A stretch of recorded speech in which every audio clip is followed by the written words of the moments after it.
Patience is a virtue. Everything in life takes time. Stay focused, stay consistent, stay on your grind. Let's go ahead on and get this thing started. It's your boy A God. Welcome to Street Dialogue Podcast, where we get dialogue from a street perspective. And we have a special guest on today, Sexi Kisha. How you doing? Doing great. How y'all doing today? Happy New Year's. Happy holidays. Exactly. Everything is going good. Glad to have you on the show. So what we like to do with all our guests, go ahead on and introduce yourself for the people who are watching and for those fans who might not know who you are. Hello, everyone. I am Sexi Kisha. I am an artist, rapper per se, more so to explain my artistry. I do my own music. I write my own music. I'm a writer. I run my own podcast show, interview live show here on Instagram. It's called the Sexi Kisha Live Show. So if you've ever tuned in or if you've ever been interviewed by me, you would be a little more familiar with that. So just kind of a jack of all trades, doing a lot out here. So that's a little bit of information about me. You can always look me up, hit me up, check out my bio as well. You the show got that radio personality voice too. You need to get I'm in the working on radio. that. Netflix, everybody, hit me up. I got that. I got you. For Thank you. sure. So, you're from Denver, Colorado, correct?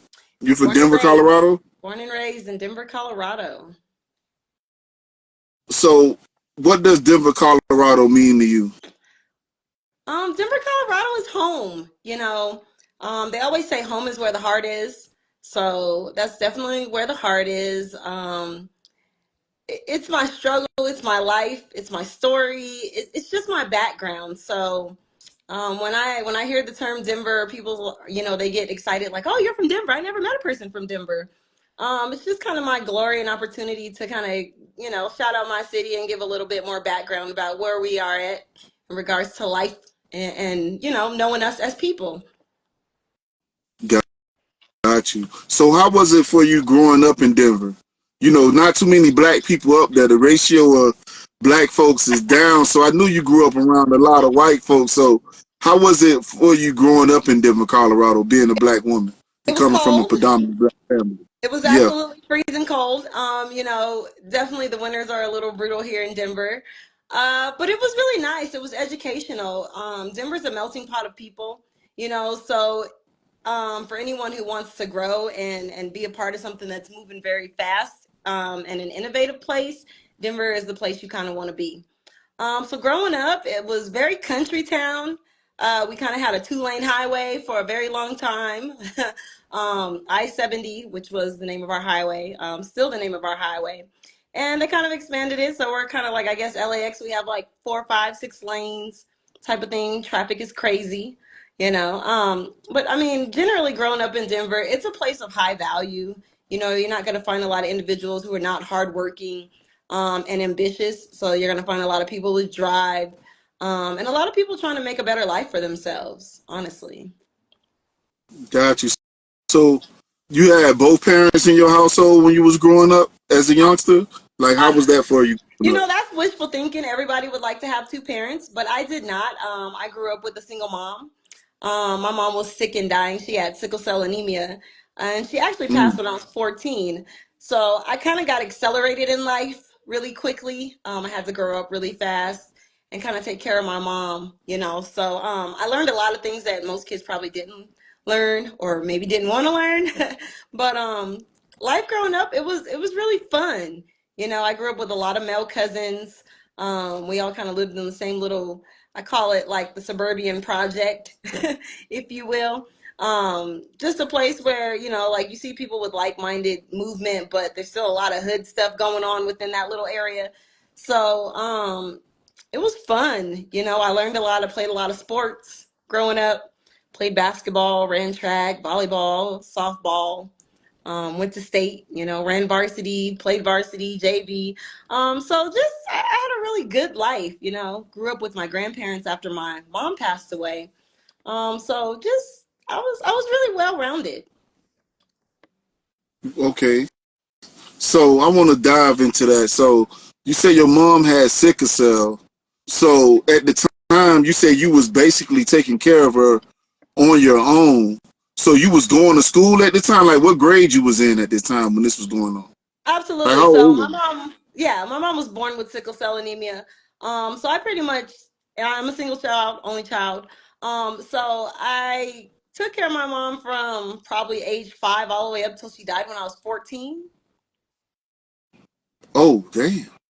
Yeah, I started driving at the age of 9. That's hard for What? people to believe, but ask any of my family members and people who know me used to see me whipping the whip. Yeah, at 9. Because she was always sick, so she had to get to the hospital often, immediately often at sometimes. So she taught me how to drive early. I was grocery shopping, there were things I had to go get, picking up prescriptions, so just a really accelerated childhood. I didn't really have much of what a normal child would have or would call a childhood. So That's amazing. So you was taking care of your mom from 5 to 15, and you started driving at the age of 9. yes, So five. when did your grandparents? So what made them step in? Did your mom pass away? Like you was like how did that transition come into your life? That's correct. So my mom died when I was 14. So not 5 to 14, I took care of my mother. And then I didn't want to move to Arizona, which was where my grandmother and her husband lived. So I asked my grandfather, who was still here in Denver, can I stay with you? I want to go to high school here, blah blah. And he was like, yeah. So he kind of just let me stay and finished raising me. That's amazing. So what schools did you go to when you was growing up as an adolescent? um, From like elementary to high school and stuff like that. so What schools did you I go to? went to preschool at Emporia preschool. So I was like 3 when I got enrolled in preschool. And I was there from like 3 to 4. And then at Yeah, age 5, I went to kindergarten. I was in kindergarten at Vassar Elementary School here in Aurora, Colorado. And then from elementary school, I went to middle school. Um, Mirachek Middle School. Shout out my Mirachek Middle School people. And then from Mirachek Middle School, I went to Rangeview High School. And my sophomore year, I decided to transfer from Rangeview High School, and then I graduated from a school named Gateway High School. So I kind of had the best of all worlds, kind of bounced around a lot from school to school. And then I went to college. right, right. Yeah. So I went to college my freshman year at Tuskegee University. Shout out to the HBCUs out Oh there. shit. Okay. Yeah, yeah. So I Yeah. did a year there, and then I transferred back home to Colorado, and I graduated with my bachelor's in psychology from the University of Northern Colorado. Shout out to the University of Northern Colorado Bears. And then I went to grad school at a school named University of Phoenix at Lone Tree, and I got my master's in counseling.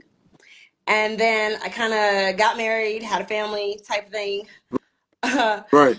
And then I went back to school again to work on my second master's, yeah, Mm. in business and economics. So I got my first master's back in 2012. I got my second master's pretty much, I've been done with it pretty much almost for a long time. I just have one elective course that I have to get done before they release my degree. So But you yeah, gonna go back to school. So you gonna end up eventually going back to school. That's what I'm that gonna try sounds to like. do it online and just do this one little last credit to get my degree. But yeah, I mean, your girl will have to go back. Yes, technically. That's amazing. So this is crazy. So you took care of your mom. Now you at your parents' house. You know, went to all these different schools and stuff like that.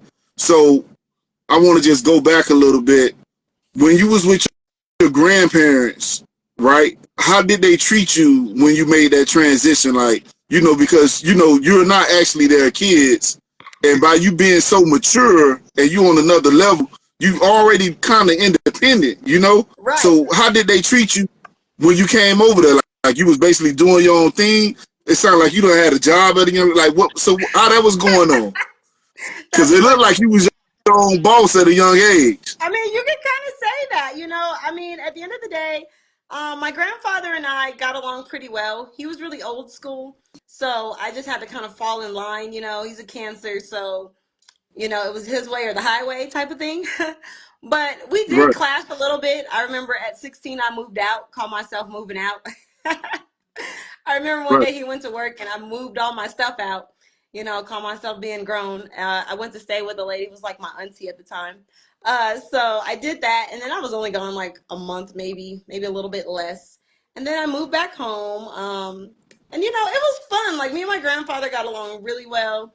He would always come to my basketball games, and he drove the school bus for the schools, so he was always able to like take me to my games and come to my track meets, and so I just had a lot of support growing up. It was really fun. So in high school, you was in sports as well. When did you start getting into the music and stuff? Because you in high school.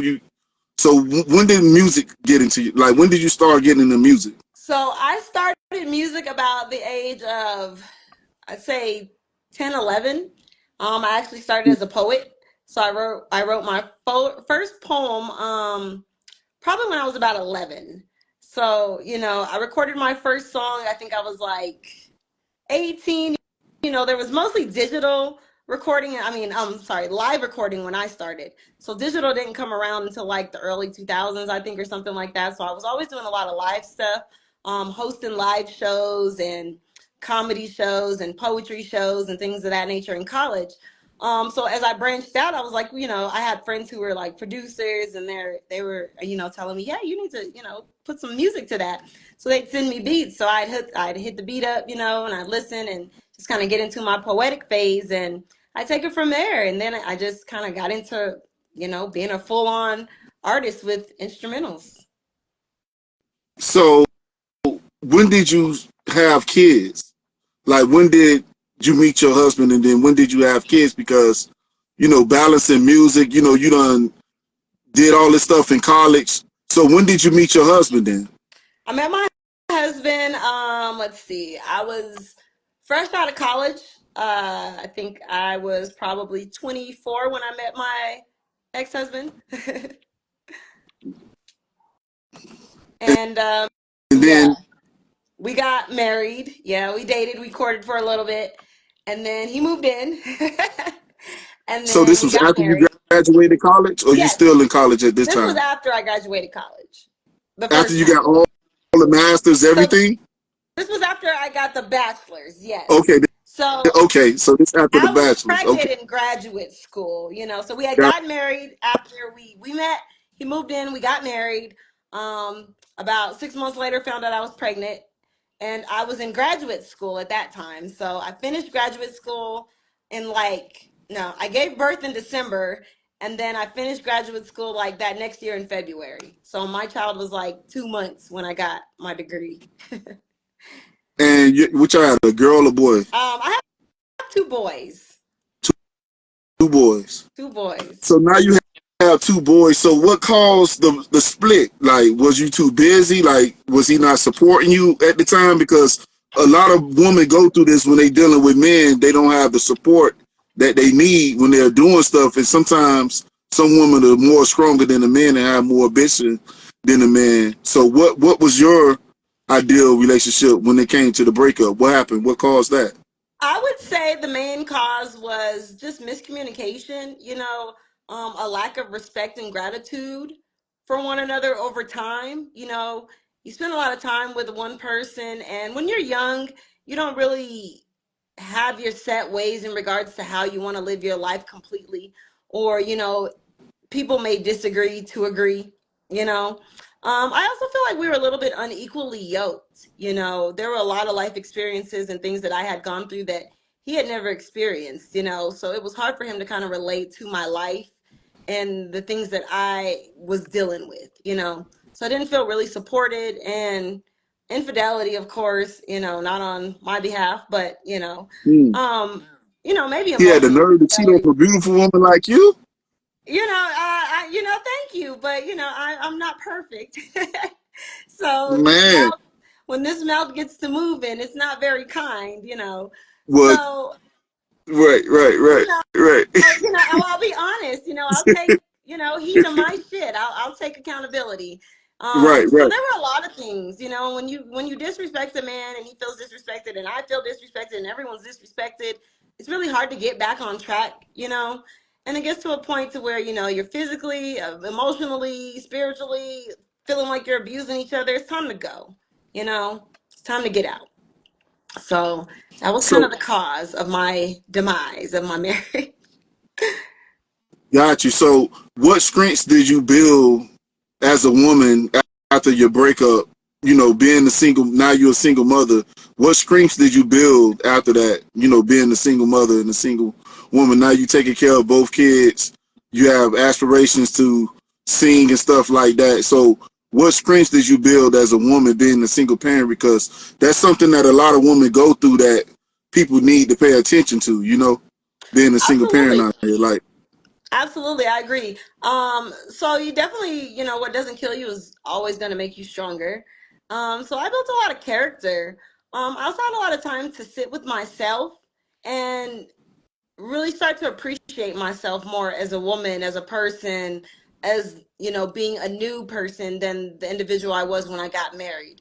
You know, being a mother now and having been a wife and going through the traumatic experiences and a mother dying. So there was a lot of things that I was dealing with and baggage that I might have brought into the marriage, and it just added with children in addition to the same that he had, you know, crazy childhood, things growing up, you know, things people don't need to be seeing or talking about type of thing. So, you know, it's right. just when you're in families, you know, it's hard to decipher, you know, between that pain, you know. So I think we both came in with a lot of baggage, a lot of pain, and we tried to be happy for each other. I mean, it wasn't all bad. We had some really great times, and we gave birth to two beautiful children, you know. But I think when it got down to, you know, the nitty gritty as to can we really make it a lifetime, the answer was no, you know. And it's unfortunate, but it Okay. happens to the best of us. So So during that time, did you feel like giving up? You know, because you have music and, you know, that could be very depressing, you know, going through that and you have dreams. Did you ever feel like giving up on your dreams of doing music during this time? absolutely. As a person, it's always difficult to continue on a pathway of greatness and success when you're going through trauma in your life. You know, a lot of artists will say that's when you create your best music. And I won't lie, yeah, I created some really great music after I was able to get through some of the traumatic experiences, the pain, the hurt, the bitterness, you know, those different emotions that you go through being married and being hurt and breaking up, you know. And also just the separation is a major loss when you're married and you lose someone, you know, that loss of just time, longevity, family, you know, and then the reality hits that you're a single parent. So I think you go through so many experiences, but if you can get through the hardest times of your life, you know, when you get to the best times of your life, you're going to be unstoppable. So you got to go through that pain to get through to that successful part of life so you can have a story to tell. And hopefully as an artist, you know, your story will be something that inspires others. So that goes into my next question. Why do you feel it's important to believe in yourself? You know, especially when you're going through hard times. Why is it important to keep that belief in yourself, knowing that you can reach the heights that you want to, going through everything that you're going through at the time, knowing that it's affecting you mentally? Right. Um, Belief in yourself and having faith in yourself, faith in God, faith in family and support, faith in whatever it is that you have faith in, it's the most important thing in life. Because no one's going to really believe you if you don't have that belief in yourself. How can you say, hey, I'm the dopest artist, or I'm the greatest, or I'm upcoming, or I'm whatever it is that you want to give accolades to yourself about? How can you claim that if you don't believe it, you know? And how can you ask someone to invest and put money in you and sign you or do any of those things that a lot of artists are aspiring to have done if you don't believe it? You know, like you can't get a fan base if they don't believe that you're a great rapper or that you don't even start believing it, you know? So, you got to project outward what you want, you know, and manifest your own success. So if you believe it, you can achieve it. You know, that might be a little corny, but you know, Real talk. just that faith and that self discipline to say, I don't care what anyone thinks about me. I think my stuff is dope. So eventually they're gonna get on board. They're gonna find out, you know, fuck around and find out, that type of thing. So that's what it is. You know, it's everything.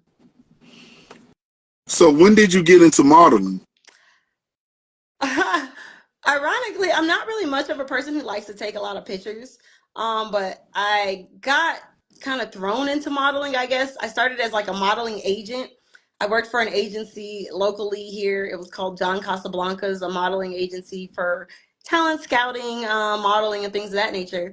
And, we would have a lot of individuals come in from adults to children. And you would just get all these different tips and strategies about, what is talent for a model and how to walk and these different amazing tips. So basically, I would just host these events, and then they asked me to get up and model it for someone, for some of the individuals. So I was just kind of looking like, I'm not a model. I don't do that. But I did. I got up and kind of, did the little model walk, and then they had a little synopsis of a scene that you had to read through. So I read through it. And I just kind of gave an example, and then from then they were like, you should try modeling. That's something that we think you would be great at. And I'm just like, I came from the era where, if you had a big booty, and little hips and thighs, you couldn't be a model, so that That was out of is the true. question. Nobody was thinking You had to about be a that. state. Right, right, right. They got plus size models. They got all type of models. Now, It's a right. So what was the best part about modeling to you when you were in, like, are you still in the modeling? So what's the best part about modeling to you? Like, what's the best part about that? I think That you the think? best part is the self confidence that it brings.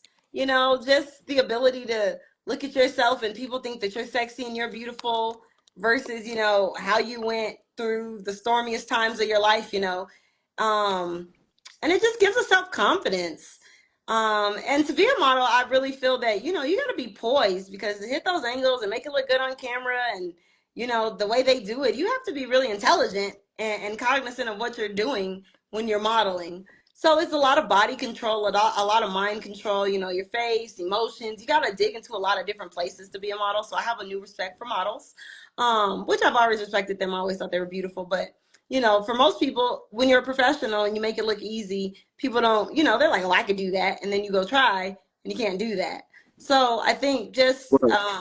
and I used to watch a lot of Tyra growing up, America's Top Model and all of that. So when I there started to remember be that. a lot of prominent, the Naomi Campbells and real prominent models coming up, African American, a little thicker, a little curvier, that's when I was like, okay, yeah, I could do this will work out. Okay, that's dope. So in 2024, you made Yo ATL Rookie of the Year nominee, and you had a red carpet performance in 2024. How did you accomplish this? So over the years, I mean, what a lot of people don't know is I've been an artist for probably about 25 years. I've been rapping for a really long time. So just kind of making yourself known, getting your presence on the globe, networking with people. The internet is a powerful thing. So, just engaging with people's stuff, liking it, sharing it, talking to people, and, asking people to kind of check out my songs. So I think just through the years of experience and networking and trying to get my music out, people started to take notice. So shout out to my boy Street Sweeper out in Atlanta. He's the individual that runs that award show. So Yeah, I got nominated the first year. So this is actually my third year of that's good. nomination. So the first year I was nominated as Artist to Watch. The second year I got nominated for Rookie of the Year nominee. And then this year, coming up in 2025, I am nominated for Phenomenal Artist of the Year as well as Queen of the Stage. So shout out to your That's dope. ATL Raps. So are you currently signed with anybody, or are you independent?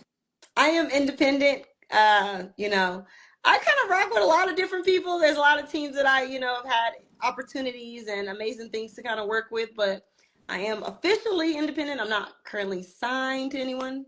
But you got people who you would like to be more engaged with. So short answer, no, I am not signed. Oh, okay then. So as an independent artist, and investing in yourself, um, what do you feel that you need to do to improve, on your artistry, like being independent to get where you need to be at? Because, as an independent artist, you have to basically put up all the money and invest in yourself. You have to go over everything. You have to, really be on point when it comes to dealing with people, because they would take advantage of you because you're independent. They'll make false promises and stuff. How are you dealing with those things being independent? So being independent is a struggle. You know, you've got to really learn what you're doing. You've got to learn different aspects of the business. You know, so you got to learn about marketing. You've got to learn about now social media. You got to learn about royalties and the business part of it, how to get paid. You know, how to go on shows. If you make it big, you got to learn about security, and you got to learn about taxes and how to handle your money. So as an independent artist, these Right. are things that you should really be thinking about, because if your goal is to get signed, these are things that you're going to have to engage in. And, you know, I've heard a lot of artists say, these are things that no one taught us how to do, you know. So you have these artists who are in a lot of tax debt, going to jail, don't really know what to do as far as the business goes. So I think while you're independent, while you're chasing that dream, while you're in that process, just educate yourself. You know, there's YouTube videos, there's people out there that you can outreach. There's a lot of different things. So as an independent artist, you've got to wear many hats. So it does get to be time consuming. You got to time manage, because if you have a regular job, you got to know how to not get fired, you know, still make your fire music, still have time to do your family thing, as well as try to get your brand and business out there, you know. So there's so many hats and roles in regards to being independent. Investing in yourself, yes, that's a major part, you know. Some people try to overinvest in themselves, thinking that the dream's going to happen overnight, and then you end up screwing yourself in real life. You know, so also take heed to, Mm. this is still a dream, and as long as it's going to be a dream, you still got to live in real reality. So just kind of managing all of those different things. Um, that's what it's like being an independent artist. It's a grind. It's a It's a 24/7 constant grind, grind. for sure. So who is Dirty D? How did you meet him? Dirty D, shout out to Dirty D. He's an individual who reached out to me. Shout out, he's a deaf artist, affiliated with G Unit. Shout out G Unit, shout out 50, whole team. So he reached out to me about doing a track. And you know, lo and behold, we combined on a track, got it done, and so that is who Dirty D is. So shout out to Dirty D. He's the individual who gave me a really great opportunity in life. So that's Dirty D. And a Let's really good go. friend, you So know, a friend who's become like a family member, you know, somebody I can really talk yeah, to, trust and engage with. So, you know, that's what happens when you're making moves. You know, you meet good people who reach out to give you amazing opportunities. So, you know, that's also so how part did of the grind of being your an independent artist, you know, meeting people who that can, is and true. realizing that people are giving you opportunities and embarking on those opportunities. So, Facts. So how did you collaborate with Rich Trappy Quan? How did that so collaboration shout go? out to SODMG, Social Voice Artist. Rich Rapiquan, you know, I've kind of been tapping in with Soldier Boy's team for a long time now. Shout out to my boy T Woods. So I kind of got really affiliated a few years back when T Woods asked me to come perform at his birthday party in Atlanta. And it just so happened to be the same weekend as the Beyonce Super Bowl weekend. Unfortunately, I wasn't able to make it down, but I had planned on going down to do the show and all of these great things. So, you know, just kind of being genuine, letting them know what my situation was and that I wasn't going to make it through. You know, they kind of came back and gave me some more opportunities. So they Mm, had like a lingerie night, and they had like all of us different ladies kind of hosting it, you know. So it's kind of like a little twerk session. I don't know how it turned out into a little twerk right. online session. But you know, they had a first, Yeah. second, and third. So I wasn't really planning on being in a twerk contest, but it just so happened, you know, I gave a little synopsis, a little small little something, something. And you know, everybody kind of won prizes. So just kind of like tapping in on the, you know, engagement side and being around their artists and liking their stuff and just sharing it back and forth. That's kind of how I got tapped in. Then lo and behold, Rich Traviquan hit me up. You know, he's like, "What up, Keish? You know, let's do a track." So I'm like, "Okay, you got a beat?" And he's like, "Yeah." So he sent me a beat, and he sent me the beat with the hook and the song already done pretty much. And I'm like, "Oh damn, okay, let's go." So, you know, we Oh, they talked was talking ready. shit, you know, it's talking but talking shit. So it's just like it's a song about just, you know, don't call my phone, talking crazy. So you mentioned T Woods. You actually opened up for him, correct? So I didn't, that was the show I was supposed to go do in Atlanta. I didn't get a chance to go open up for him. Oh, okay. But we But he do have still a plugs song you in though. coming. We have a collaboration. Shout out to T Woods. I'm still waiting on you to get me that song back, bro. But Yeah, yeah. Yeah, so if y'all see T Woods, be like, when you gonna send Sexy Kisha the song back, bro? But yeah, we got a song coming out too. So, more opportunities when one door closes. Hey y'all, it's your girl Deshelle. I just want to give a big shout out to Golden Money Team Marketing. If you guys are looking for someone to help you with marketing or anything else along those lines, hit them up. Golden Money Team Marketing. Don't miss out. And things don't work out, don't get discouraged, especially another tip as fact. an independent artist. Just keep on the grind, because there'll be more things that are going to come. And if people see that you're serious and they see that you really want this, they're going to continue to fuck with you hard if you're loyal and you're just a good person. So just keep going. Facts. T Woods, make sure you send my girl that song, man. Facts. We need to hear that music. Let's go. For real. So how did you meet Chris Kia? These opportunities just all come alongside by internet. So Mm, he hit me up, he's like, I like your music, I'm gonna send you some beats, let's do a track. And I'm like, cool. Sent me the beat. I think it was like a couple days, 3-4 days, I don't know, a little bit of time. I came up with a song, sent it back. He was like, oh yeah, I like that. So we put it all together, and then we dropped the song. He mixed and mastered it. It took him a little time, like maybe less than a week or two, and we kind of went back about the cover art, and we just kind of put some in motion, and then we right. dropped it, and that was a collaboration. And for y'all who don't know, I'm glad you mentioned Chris Kia. We got a song dropping on my birthday, January 7th. It's called Sexy Bitch Rock. So make sure y'all check that song out too. It's about to We come out. most definitely on the lookout for that. You need to lock in with Golden Money Team Marketing. We need to put some marketing behind that I as got well. y'all, Golden Team Money Marketing. I got you. Like I always messing up their name. I'm sorry, y'all. But y'all are doing Golden y'all Money thing. Team. The Golden Thank Money you. Team Marketing, y'all. Shout out to the Golden Money Team. Definitely, if Thank y'all need some marketing, some promo, make sure y'all hit them up. If not, you ain't with the right promo team. you. Facts. Big facts. So your song Make a Bag featuring True. How did you connect with him on that collaboration? So True and I used to date. We were in a Okay, relationship. Yeah, so okay. that's how. Let's get to the juice. Let's No, get to you the gotta see juice, you getting all in my business. No, I'm just kidding. So huh? yeah, we were in a relationship. I'm just So teasing. yeah, and he was one of those guys that was like, I don't care if I'm really dating you, like I need to know that you can rap type shit. So he had hit somebody up about a beat. Shout out to Speedy Baby. He produced that track. Yeah. So he's like, yeah, listen to this. This sounds like this might be your vibe.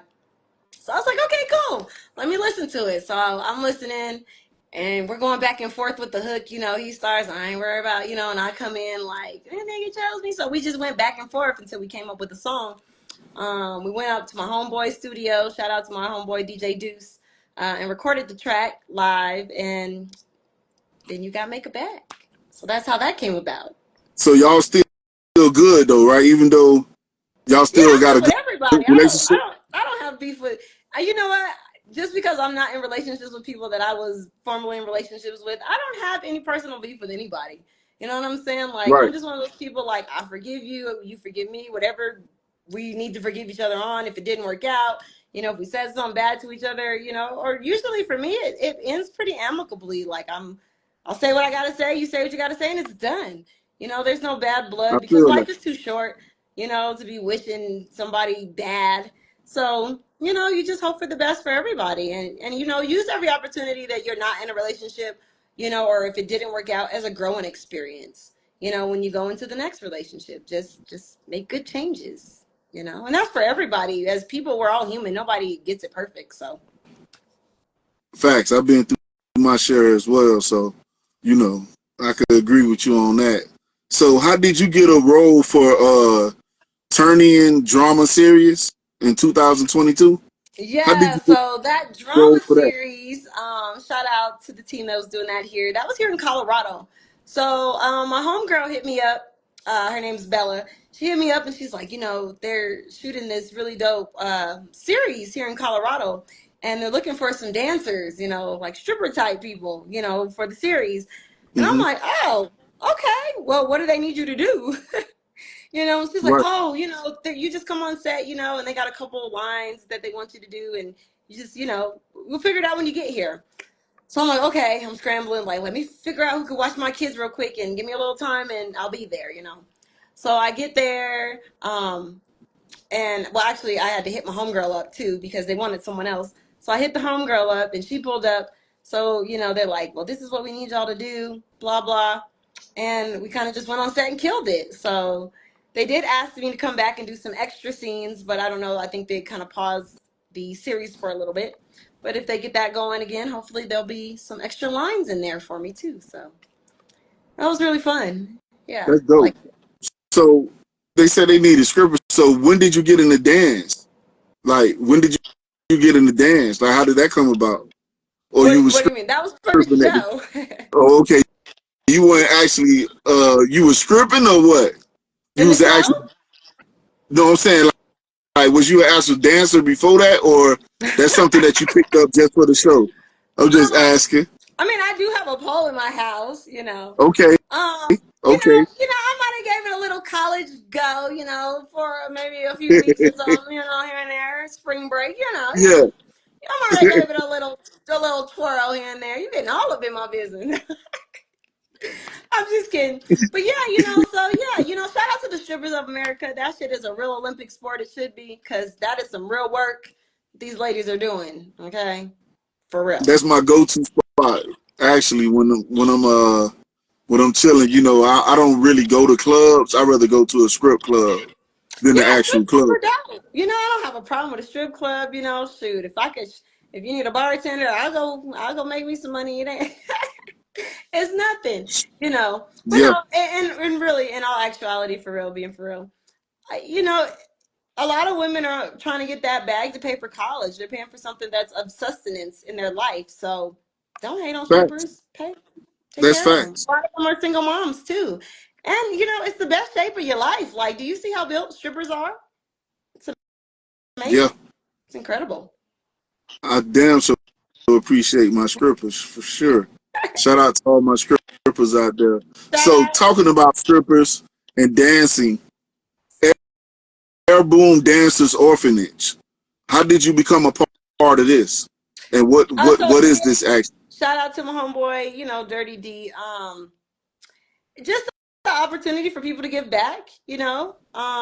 There's a lot of things that y'all don't know that people on this planet are doing that's amazing. A lot of stars out here doing big things, giving back to people, saving lives, saving communities. So Air Boom Dancers is an orphanage that Dirty D is affiliated with. So shout out to all the big people doing that. Shout out to 50, you know, shout out to just all the greats out there just helping people in the world. So that's how you became a part of that through Dirty D. You basically support. Yeah, shout out to Profile Designer. Profile Designer is the individual who runs that. So he takes all the orphan kids and sends us nice videos, and you know, we make a little bit of donation if we can, just to help Mm, out. You know, so if y'all can dope. help out anybody in other places, please do. You know, because there are so many people who are less fortunate than we are, and just something small can go a long way. So. You know, people think if you're not rich, you can't give back. That's not true. You can always give back, you know? There's people everywhere that need something. So shout out to everybody giving back. So how important do you feel is it for people to give back nowadays? Because that's something that we missing in humanity. It's a lot of poor people out here. You know, people just walk by. How important is that to you? With you It's being a very important. part of something like that. Uh, I mean, that term, it takes a village, it's a real term, you know. There are a lot of people who are struggling, a lot of people who need help, a lot of people who don't know where to get it. And, you know, it just is what it is in regards to people needing help. So if you can give back, do it. You know, it's something that's biblically, God says, take care of my people. You know, the poor people are my people of the world. So if you're giving back to these people in some way, shape, or form, you're feeding into saving lives. You know, so you're doing a good deed. That's a good heart act. You know, and just giving back in general. There are people who are less fortunate, so it just gives you an opportunity to be grateful for what you have, you know, because just easily you could probably be a person with nothing, you know, and you could be on the other side of the coin asking and needing. So just kind of being humble and remembering that giving back is a way to be grateful for what you have and what you've been blessed with. Even if it's something small that you feel isn't huge, you're not rich, I don't have a big house or this or that. It doesn't matter, because there are people who don't have shoes. You know what I'm saying? There are people who don't have clothes, simple things that we take, for granted. That So, is true. So, who are some of your favorite female artists in hip hop right now? oh my God. I've always been a female hip hop artist fan. Take it all the way back to the 90s, you know what I'm saying? So Queen Latifah, the Salt and Mm, Peppers, MC yeah, Lights, Yo Yo, Lisa Left Eye Lopez, Foxy Brown, Charlie Baltimore, shout out to Eve, Trina. yeah. The list just goes on. Women been running the game for a very long time. So, for anyone I left out, I'm sorry about that. But blessings to you. Y'all most definitely running Uh, the game right now. Most yeah, definitely running the game we're now. killing it. You know what I'm saying? But Queen Nikki, shout Lil Kim too. Shout out Lil Kim. She's an originator. But Queen Nikki, she's the hottest right now. She's always been the hottest. Nikki just got them bars that I just love. So she's my fave. But I love Cardi too. I think she's got some dope stuff too. I know you got to pick and choose, but we're talking about just artistry, longevity, bars, creativity. I mean, Nikki, she's dope. So, but So just there's all kinds of women. Like I don't have just one fave. Like I'm all about women. Sexy Red's out here killing it. Mulatto's killing it. Cash Doll. There are so many women just doing their thing. just to get off topic for a little bit, what do you feel about men and women's sports and stuff like that? Like, because Getting it's involved in the like, beef. um, I just want to get your opinion on that from a woman's perspective. What do you feel about men trying to take part in women's sports and stuff like that? I You think know, I really think men should stay out of it unless it's getting violent. You know what I'm saying? Unless it's getting to a right? point where everybody's talking about we gonna do this and do that, and there's threats on people's families. Then you got to get involved. But other than that, like let these women hash it out. You know what I'm saying?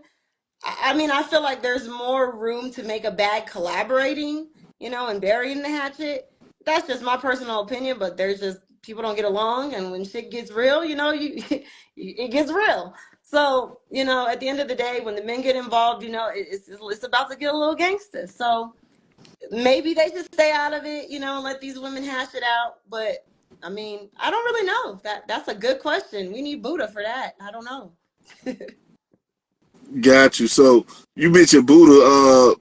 So are you a Buddhist? No, no, I'm a Oh, Christian. oh, okay. You got to I was think. being Okay. funny. I was being Oh, okay. funny. I'm like, we need Buddha. I don't know. We need somebody. Right. We call Right. We him need some Jesus, type but of peace in our life. Got you.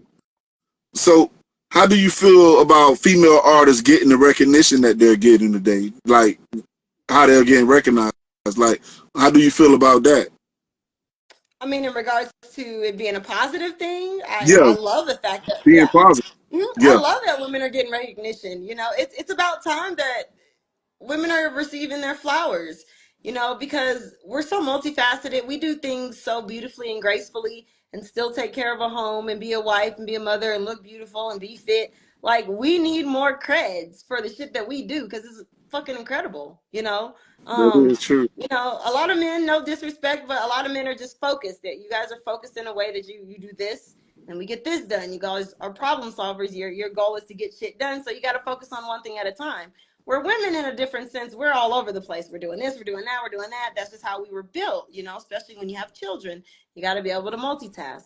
So the fact that we can also be artists, you know what I'm saying, and be just as brilliant as the men, have the bars, and keep it classy, pretty, and make that bag, shit, I commend us. I think it's incredible. I love it. Keep it going. And that is true. You guys do have to balance with the children, and it's a lot of female artists. They are single parents, and you are a single parent as well. Like, how do you balance the music and the kids? Like, what advice do you have for women that are artists out there? Like, what gems do you have for them to balance music and their personal life and being a mother at the same time? I say do it very carefully. Just know what your goals are, and make plans towards them. A lot of people feel like, they'll get defeated and say, "Hey, I can't do this," before they even take a stab at it, before they even try.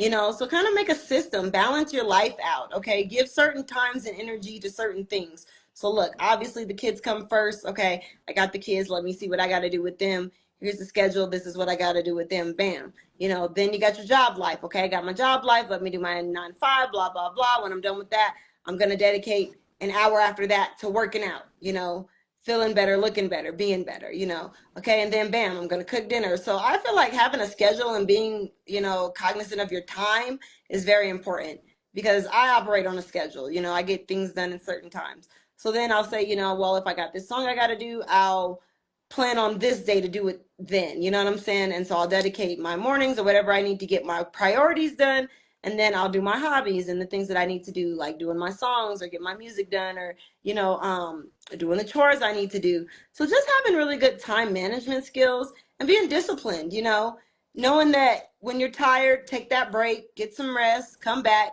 and utilize your weekends, Right. from the time that you're up to the time you're going to bed. Utilize those hours. There's a lot to do in 24 hours. You can get a lot done. It sounds like you ain't getting no sleep. I don't sleep. I don't sleep. I'm a hustler. Even when I'm asleep, my brain is turning. You know what I'm Yeah. saying? So, yeah, I sleep when I'm dead. And in the meantime, I'm in the process of this grind. And it's about the passion and what you're doing it for. My goal is to take care of my kids, take care of my family, do my music, and be a creative. So you got to really know, is this something that you really want to do? Because when shit gets real, you can't just turn it off. You can't say, "I'm not doing that show. I'm not doing this. I'm tired." You got to learn how to balance it all and figure it out if you really want to be successful.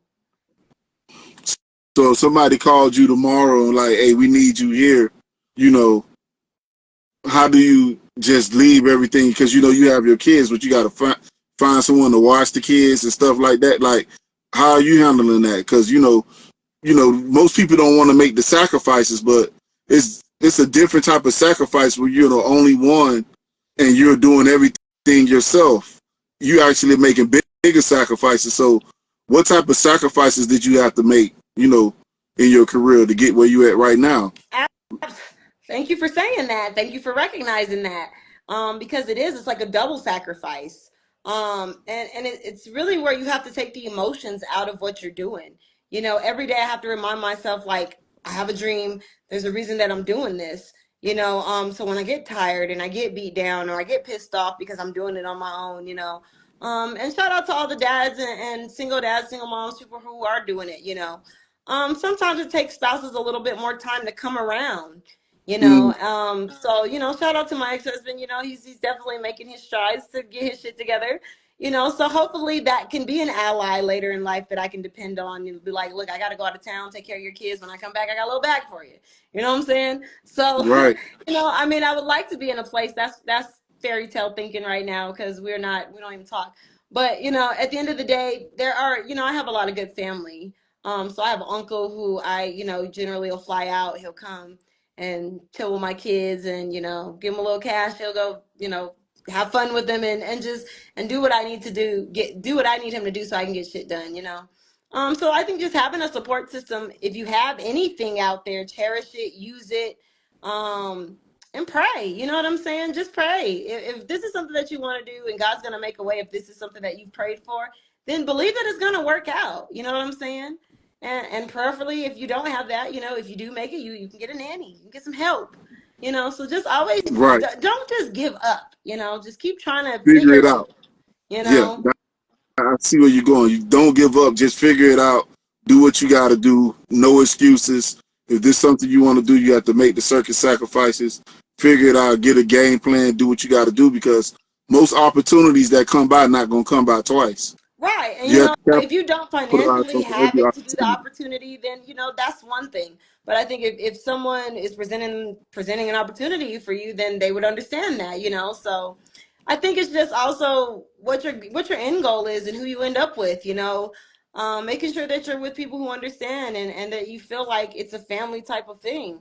Because there are a lot of people who are like, well, you don't care about your opportunity. That's not true. Some mothers just really have no help. Some dads just really have no help. So it's not that they don't want it, but you can't leave you can't leave your kids. You can't, just fly out Fact, and leave your kids in another state. So, I think if somebody is presenting an opportunity, they will understand that. And, it takes money. It takes money to make money. So fact. So how do you deal with people that doubt you? I laugh. I love Because it. yeah, It's how you deal it's with that? How do you deal inspiring. with that? You know, um, People are going to doubt you your entire life. Everybody's not going to like you. Even your best friends that you think might be close to you probably may not like you. Sometimes that happens in life where as you're growing up, you realize who your true friends are. So at the end of the day, I say all that to say, you just got to recognize who's in your corner, who's riding for you, who's got your back. Um, and just use that feel that they give you. I have a lot of people who are encouraging to me, who are telling me, keep going. You've been doing this forever, on the back scenes that people don't even know about. Friends I've been friends with for 15, 20 plus years. Like I've had two of my female friends are my first investors in any of my music at all. They paid for my Mm, marketing. So, when you have mm, people like that who truly believe in you on the back side of things, that little right. bit of support, it goes a long way, you know. So just keep grinding and fuck what the naysayers say, because what are they doing? Where are they at? What accolades are they getting? If they can't compare to what Facts, you're doing, facts. then So why are you worried about it? being an artist, and you dealing with these type of things and these type of people, you know, what advice do you have, like when you facing negative people and you got negativity around you, like how are you dealing with those type of people? Well, so you have the doubters, but then you just have those people that are just straight negative and try to bring that negative energy to you, like, and try to put their failure on you, saying what you can't do. You know what I'm saying? Like, how do you deal with those type of people? I don't. Honestly, I'm a person who, when I witness negative people, if they want to talk to me, cool, we can have a conversation and I'll listen. Since I do have a counseling background, I try to have an open mind about most people, so I Right, try to right, right, understand, like, I get into my analytical shit and I'm like, why is this person like this? You know what I'm saying? So right, I'm human. So I try to identify and I try to be like, okay, let me try to emphasize with what they have going on and why they're acting this way. And it may just be I'm not their cup of tea, you know what I'm saying? And that's cool. Everybody's entitled to an opinion. Like I said before, everyone is not going to like you. Everybody didn't like Jesus. They killed a perfect man. So why do you think everybody's gonna like your ass? They're not, you know.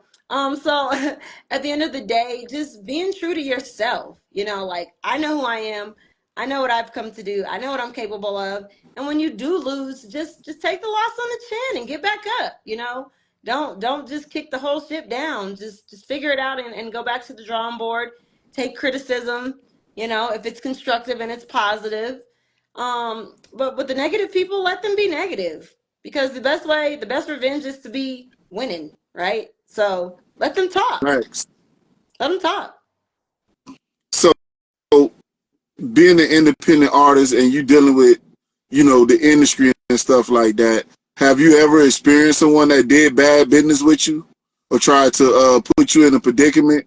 Like, can you give us a story of what happened with that and how you overcame that? Because I Um, know a lot of that stuff is going on right now in the industry. yeah, bad business is bound to happen.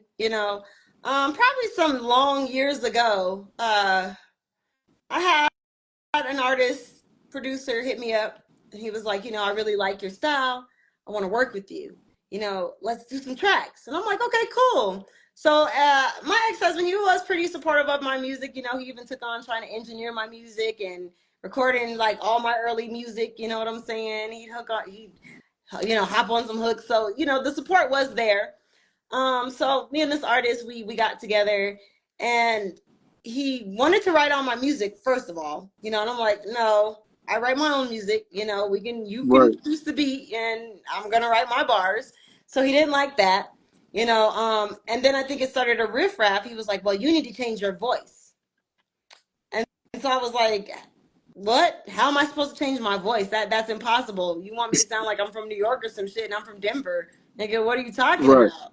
You know? right. So he's like, yeah, you need to change your voice. So I got to a point where I'm not gonna argue with the fool. So I looked at my ex husband. I'm like, it's time to go. You know what I'm saying? Like this, we're not gonna get any shit. We're not gonna get anything done here. There's no work to be done. So I got up, I left. And then he wants to have like an internet war. Nigga, I'm not about to argue with you on the internet. That's female stuff. And I'm a female. I'm not There was a doing man, that. there was a dude doing that. Yeah. Yeah. That's You know what crazy. I'm saying? And then to make matters worse, he leaked all the undone, unrecorded, unfinished music to people. And he was like trying to be like, see, doesn't she need to change her voice? And it was just a really bad situation. And I heard about him doing some other shady shit to some other prominent people that he shouldn't have done it to also. But I say all that to say, fuck the naysayers, move on, keep going, because it came to a point where years later, fast forward 10 years, here I am doing bigger things. And then you know Right, someone who you're doing mixing and mastering for, and they're like, oh, I'm going to have such and such mix and master this track. And I'm like, who?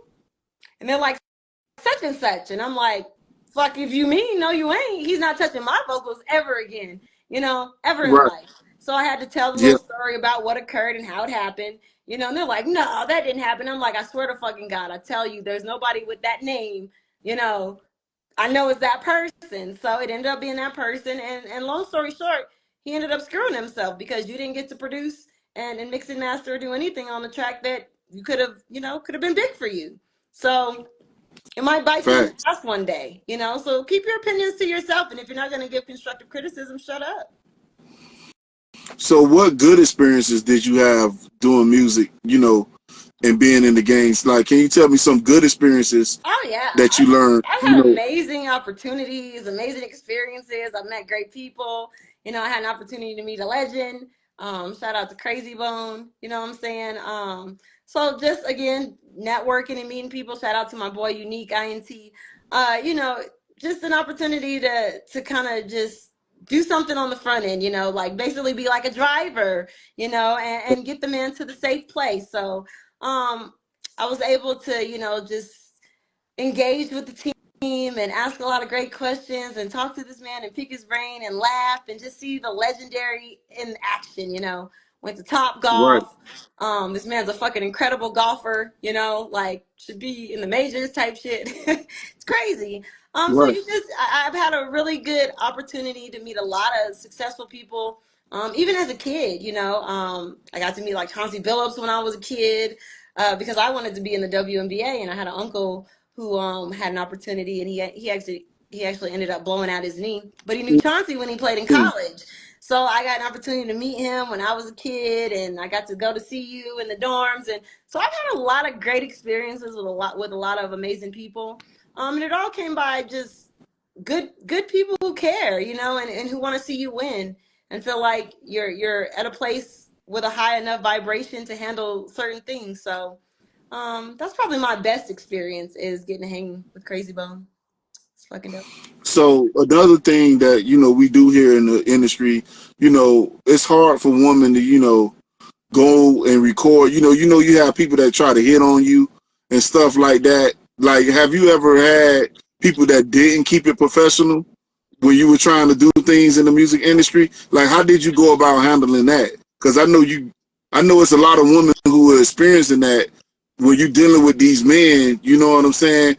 Like, you can look at the Diddy situation. You know what's going on with that, and how they try to utilize their position, and they make all these promises to these women. Like, how do you deal with stuff like that? Being a strong, independent black woman in this industry right now. Um, so for me, I've been pretty blessed. I haven't had too many terrible negative experiences, just like the one I just told you, and a few others that I don't really care to speak on. But honestly, the way I handled it is I cut motherfuckers off. I was done. Right, You know what I'm saying? You do me wrong once in a situation where I feel that I'm unsafe, or that it's disloyal, or it's fake, or it doesn't feel genuine, and I feel like I can't rock with you. We're done. I'm not fucking with you. I don't have to cuss you out. I don't have to get into an altercation. We don't have to get violent. You just won't hear from me anymore. We're done. It's over.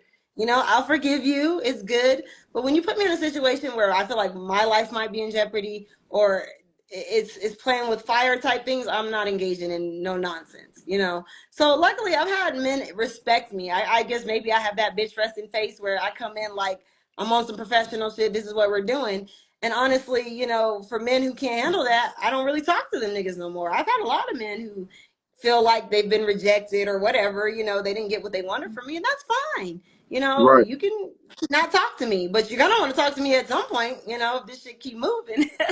You're gonna So do regret you it. think that, being a woman is they could use that as a way to try to blackball you as well too? Absolutely. I mean, it is what it is. You know, as long as you continue to be a great artist, keep going. You know, there's not much that people can kind of block with. Now, when you're in those kind of circles and you know you're up at that caliber of shit, yeah, like where the Diddy things happen, well then yeah, I can understand. But I mean, maybe we need a women's union, you know, in the music industry or some kind of Mm. system to where women can be protected, you know. And you know, niggas better realize women carry guns these days, so y'all better chill out. Better chill out. Hey, facts, facts, facts. So, what are your future goals? Like, what do you plan? What do you see yourself in the future in this music stuff? I see myself rapping. I see myself with a team. I see myself moving. You know what I'm saying? I see myself being great. I see myself acting. I see myself doing podcasts, interviews, making money, opening businesses. You know what I'm saying? Motivational speaking, um, mentoring, A&Ring. I see myself doing everything. You know, I'm a person. My brain never sleeps, so I just see myself making major moves, amazing collaborations, making good music, just making my imprint, you know, doing my thing, writing a book, makeup, hair, So, nails. do you plan on starting your own record label in the future? You know what I'm saying? Making your imprint. Like, do you see yourself having your own label in the future, Uh, or you see you know, yourself it's something to be considered, honestly, because I do signing to love. someone? Um, I mean, I'd love to be signed to someone, you know, honestly. Um, But you know, if I've made my print and you know did my music thing, sure. I mean, why not Sexy Kisha Entertainment? Maybe as a subsidiary under somebody else, you know. Um, like having just my own direct label, I haven't really considered that too much. You know, that's a lot of work. That's a lot. That's a lot of Got juggling. But you know, I probably would more enjoy the A&R role and bringing talent and scouting and more of that nature as a subsidiary, as like my own entertainment management type of company. I think that I would fit more in that realm of things because I'm so good with people. I don't really see myself having all of that conglomerate mess, you know, like I feel like owning a label is a lot, you know, it's a lot of stress, a lot of this. So I feel like I would be more in a management A&R talent scouting kind of role in the future after rapping. But that sounds like that's something to fit you because you do sound very intelligent and like nobody ain't gonna be able to push you over like that. So that's what you thank need, you. that good representation, Yeah, I got especially being a woman I in this got you. thing. Nobody's gonna screw you on my dime. You know what I'm saying? I got you. Exactly. So I So appreciate how that. But yeah, so how did you come up with your artist name and how does it apply to your life? Like what does it mean to you? so I've gone through three name changes over 25 plus years. I've been doing music independently.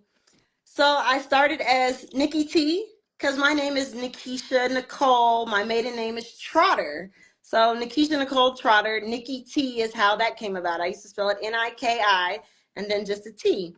But then, of course, the great Nicki Minaj came about. So I'm like, well, damn, if I do make it, there can never be two Nickies. You know what I'm saying? So I'm like, I better change my name. So, you know, life happened. Got married, you know, did my college thing, did all these things. So I'm like, well, where am I at in life right now as a rapper? You know, I'm Mrs. B, you know, because I got married. My name changed from Trotter to Baez, you know, and so now I'm Mrs. B, you know, Miszs, you know, to emphasize that I'm a married woman and Yeah, the letter B for my last name, which is now Baez, right? Okay. right, So I became Mrs. B, and then lo and behold, we get Cardi B.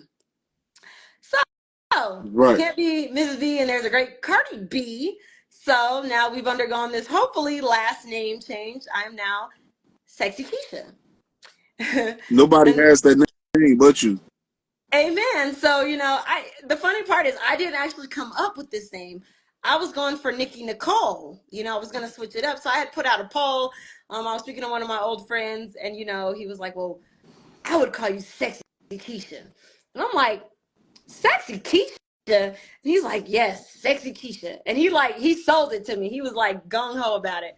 So I'm like, all right, let's put a poll out. So I put out a poll, which name do y'all like more, Nikki Nicole or Sexy Keisha? And everybody was like, Sexy Keisha, Sexy Keisha. So Sexy Keisha won. So that's how you have Sexy Keisha now, y'all. That's dope. That's dope. That's dope. So, what is the point? Why is it important to have ownership and to have ownership over everything you're doing, being an independent artist? So as an independent artist, your goal is to try to make some money in this game, make your name. And you got to have your royalties and your publishing. The way that you do that is if you got to have your publishing to get your royalties. And your publishing is your ability to be a writer, copywriter, producer, composer, whatever it is of the music project that you're putting out. So you definitely want to have ownership of that because you're not going to make any money unless you're going to do live shows. You're not going to get paid if your song airs on the radio. You're not going to get money if it airs on TV or none of these things if you don't have publishing. If it's owned by someone else, you're not going to get paid. You're going to get paid to just make live moves, So, I mean, that is a Right. real important thing, y'all. Make some money. That's your goal. Gotta own the publishing for facts. So, what do you feel about artists selling their catalog and stuff like that? You have a lot of artists that build up their catalog and then they sell it. Would you ever sell your catalog once you get to a certain level? Like, what do you feel about that? I could easily say no. I'm not going to sell my catalog. I don't know. Because a lot of artists they say that if they offering 400 million, by the time with the streaming and how that goes, the money that they getting, by the time they get to 400 million, they might not even much be alive. So that's why they selling their catalog. So do you think that's a good idea? I think you have to do what's best for you. Some people are about their artistry. You know what I'm saying? Like I did that. That's mine. I want to own it. And that's their thing. I mean, it depends on you as an artist. For me, I don't know if the money's gonna talk or the money's gonna walk. I can't really say for sure. You know Right, what I'm saying? right. I would Because the like to numbers say, they throwing out there for some of these catalogs, sometimes it don't sound like it's worth it because you can leave that if you own your publishing, that's money that could go to your kids and stuff for generations and generations. But if you only own a percentage of it, well, a it might be good percentage of money 100 for them. million is damn good shit. You know what I'm saying? Like, how much money do you need?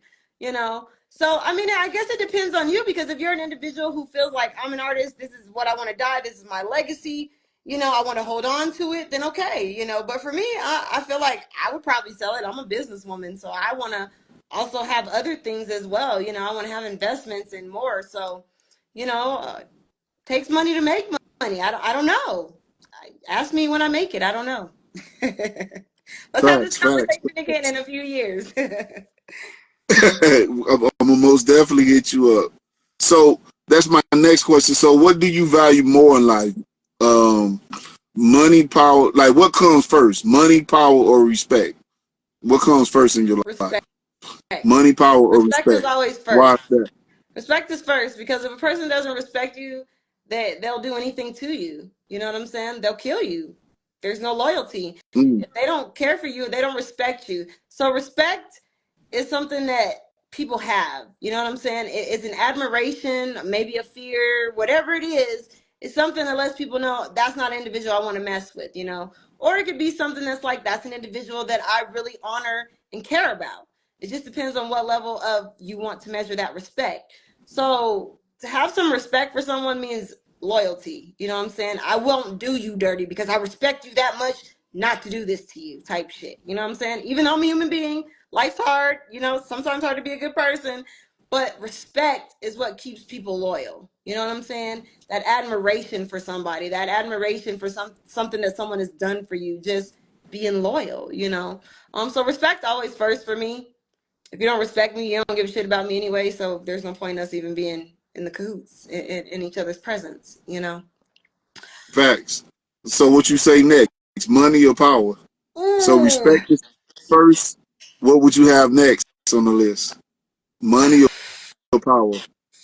probably money, because you can't get the power Mm, without the money. You know what I'm saying?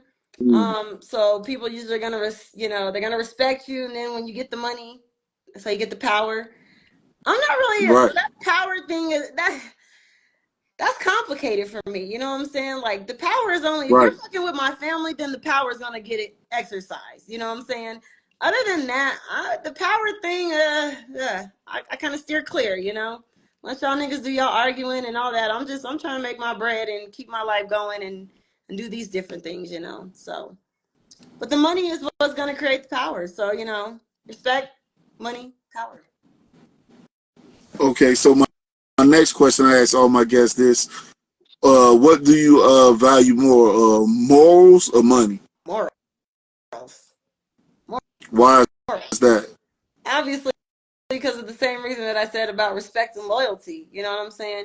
Morals and your values, your upbringing, how you're raised, or how you set your life after, you know, you're raised. That's going to determine who you are as a person. That's your character. That's who you are.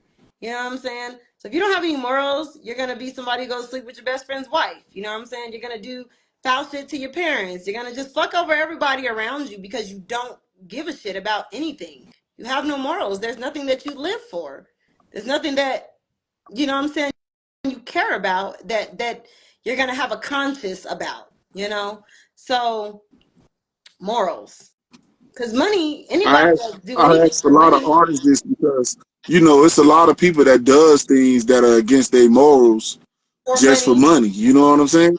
Yeah, And sometimes I ask people that so they can think about it because you might end up facing something like that in this type of industry with everything going on. You never know what they're gonna come at you with. So always remind yourself of your morals because you have to live with the stuff you live with that you do, the things that you do exactly. in life. I agree with you. And that goes back to having a conscience. You know what I'm saying? Like, if you don't have any morals, you're going to do whatever. And you got to live with that, you know?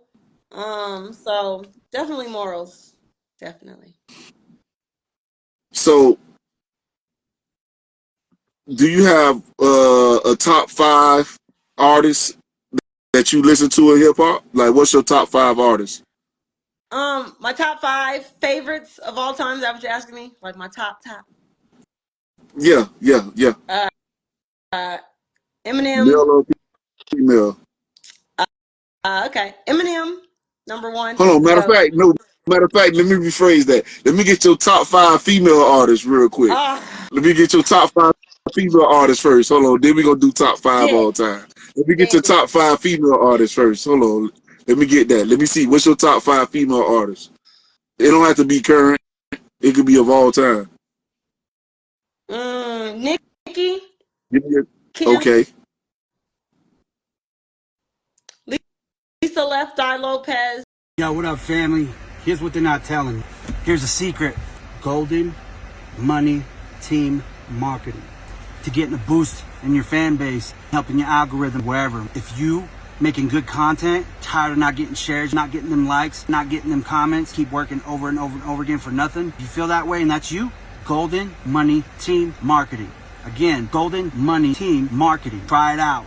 It's this. Mm. The Brat, and Ooh. Shauna. Oh, Shauna. I forgot about her. Forgot about Shauna. Shona forgot about Shauna. Shauna was killing shit.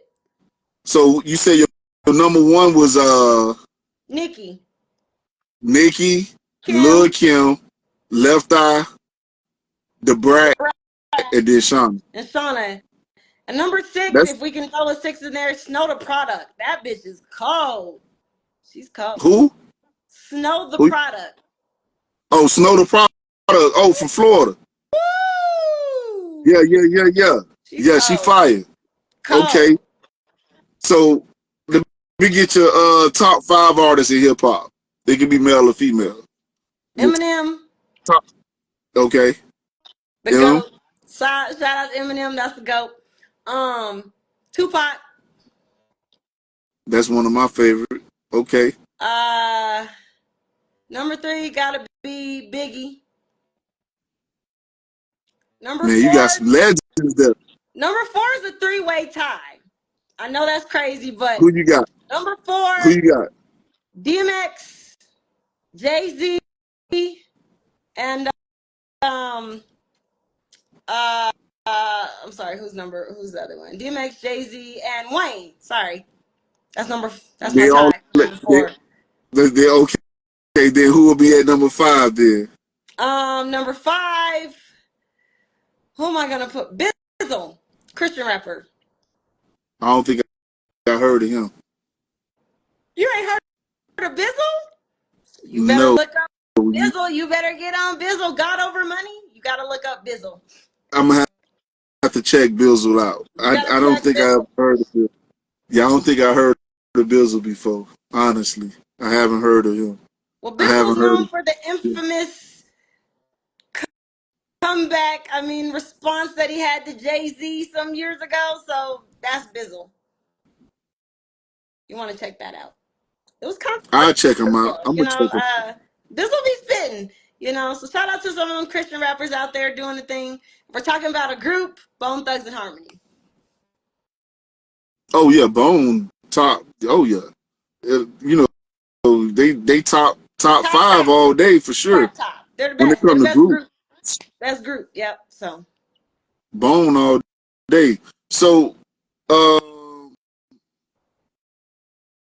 why do you feel it's important for fans to know who you are and to get to know who you are and know your story?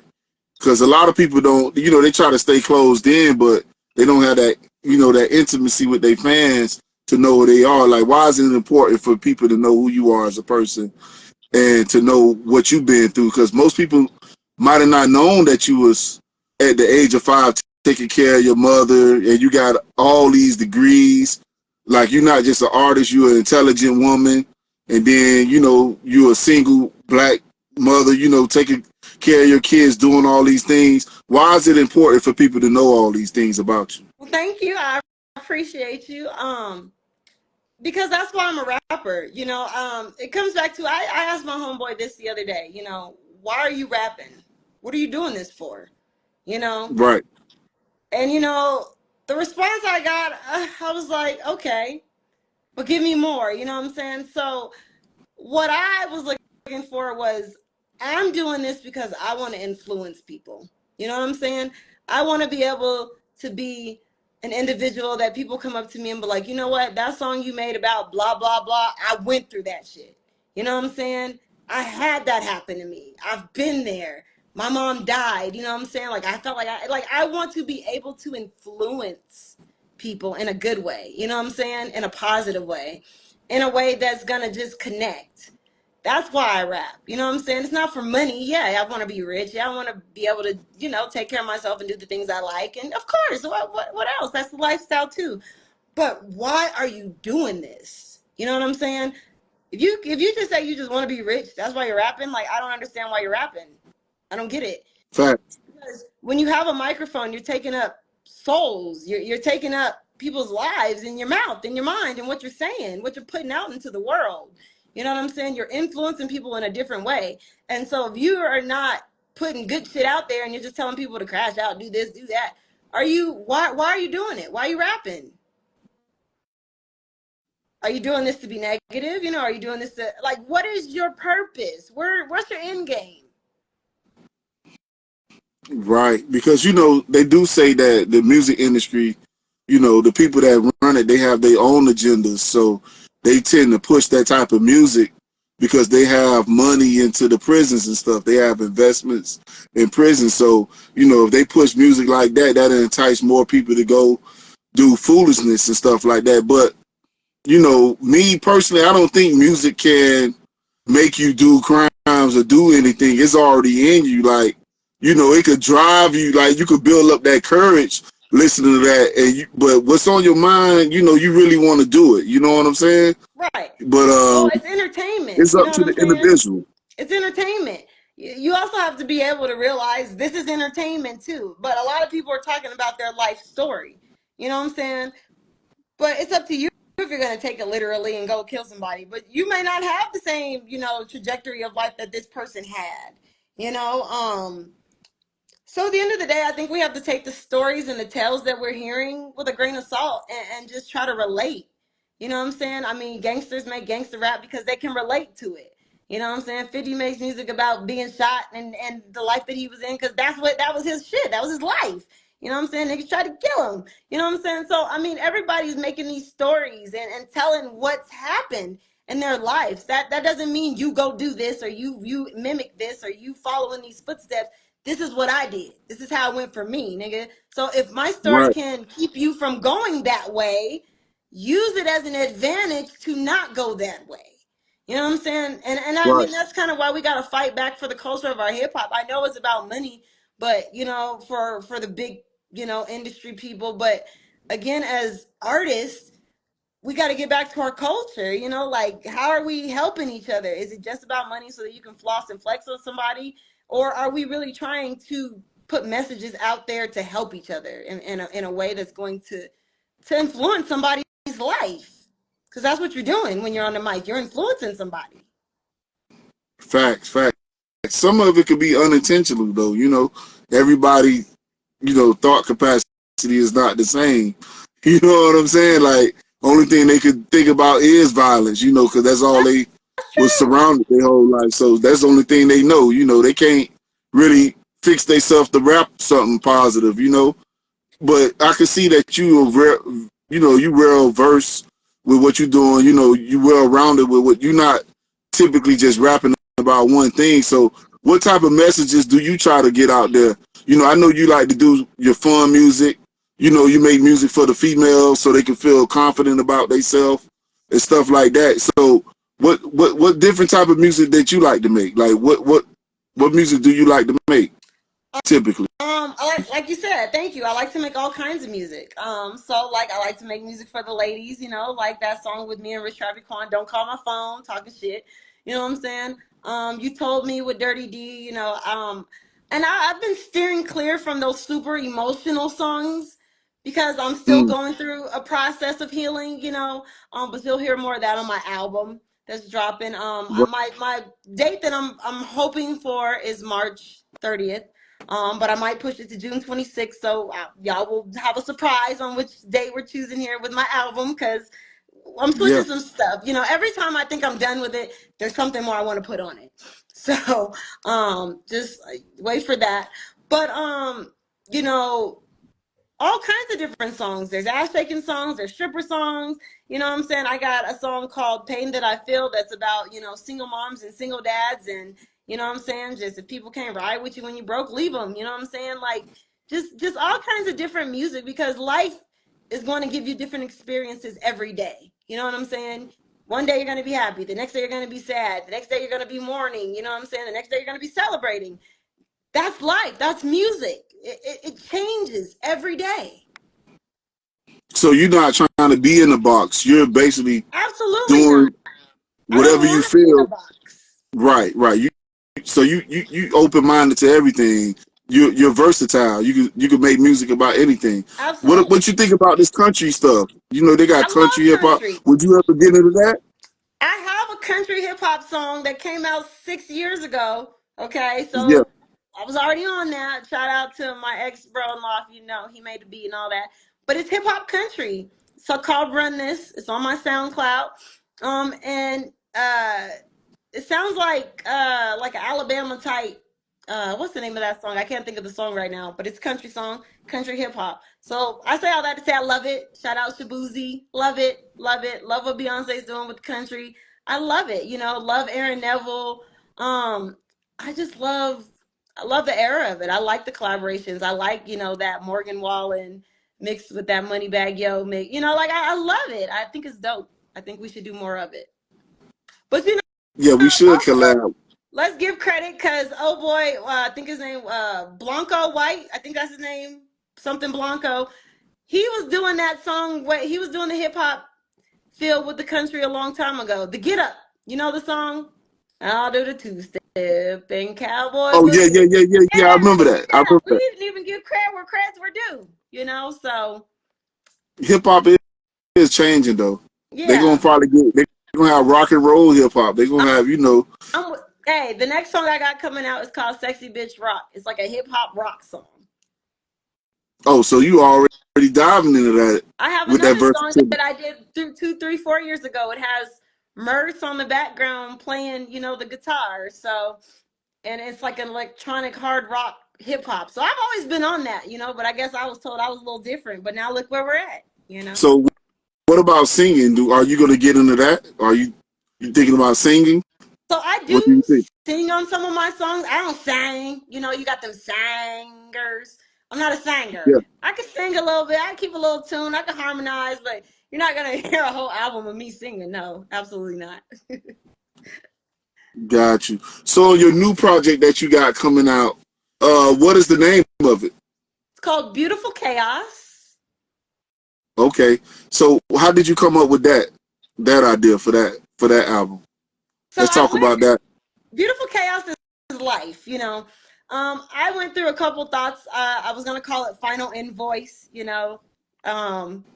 your receipts, nigga, because it's done, type of thing. But Beautiful Chaos, I feel like, is a way to more describe my life. Like I've had so many beautiful experiences and beautiful things happen to me and amazing opportunities. And then always in the midst of the beauty, out comes chaos. Some shit happens, some shit pops off.